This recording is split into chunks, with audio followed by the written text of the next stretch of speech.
Welcome. Today, Putin justifies strikes on Ukraine's energy facilities as revenge for Crimean bridge attack. According to Moscow, Putin called the strikes on civilian infrastructure forced and inevitable. He claimed that Russian troops for a long time refrained from targeted missile strikes against certain targets on the territory of Ukraine, and added that it was a forced and inevitable reaction in response to Kiev's provocative attacks against Russia's civilian infrastructure, including the Crimean bridge and energy facilities. During the conversation, Putin once again brought up Western weapon supplies to the Ukrainian military. The dictator said that this leads to the fact that Kiev completely rejects the idea of any negotiations, despite having previously rejected any negotiation offers from Kiev, as evidenced by the continued presence of Russian troops on Ukrainian soil.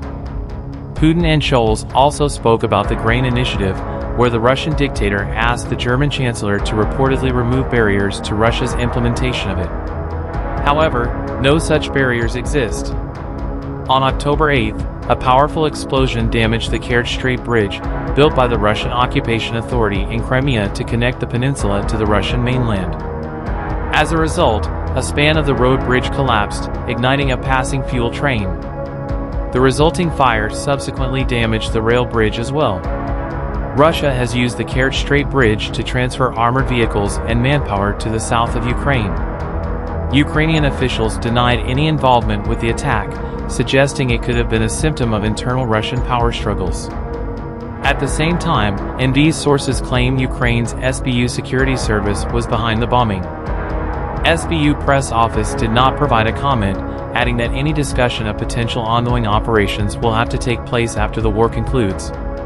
Russia has been waging a full-scale war against Ukraine for more than 9 months, since February 24th. The Russian military strikes at Ukrainian cities throughout the country.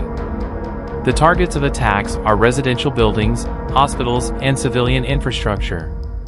European Union officials set a $60 per barrel cap on the price of Russian oil Friday, in their latest effort to try to choke off funding sources for Moscow's war in Ukraine. Meanwhile, between 10,000 and 13,000 Ukrainian soldiers have been killed in the war with Russia so far, according to a reported estimate from Ukrainian presidential aide Mikhailo Podolyak.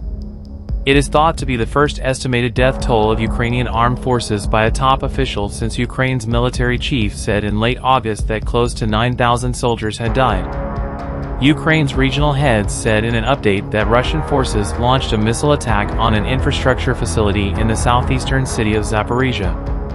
Separately, almost 40 shells were said to have been fired in Ukraine's eastern Dnipro region overnight. Kremlin spokesperson Dmitry Peskov reportedly said Russian President Vladimir Putin remains open to talks over a possible settlement deal.